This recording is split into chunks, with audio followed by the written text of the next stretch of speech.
یہ ہے ایک بہادری کی کہانی جو ہمیں سکھاتی ہے کہ خوف کے آگے جیت ہمیشہ ممکن ہے۔ ایک چھوٹے سے گاؤں میں احمد نام کا ایک نوجوان رہتا تھا۔ احمد نڈر اور دوسروں کی مدد کے لیے ہمیشہ تیار رہتا تھا۔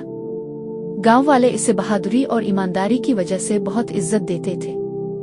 ایک دن گاؤں کے قریب کے جنگل میں ایک خطرناک شیر آ گیا۔ وہ مویشیوں پر حملہ کرتا اور لوگ خوف کے مارے جنگل کے قریب جانے سے ڈرتے۔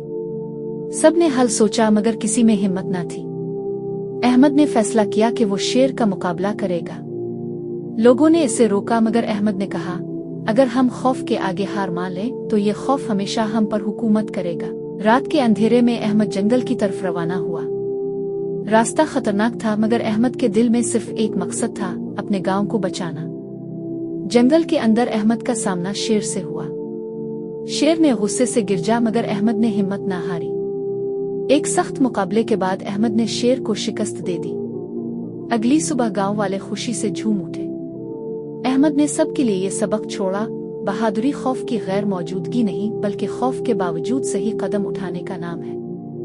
ہمیشہ بہادر بنو اور خوف کو شکست دو۔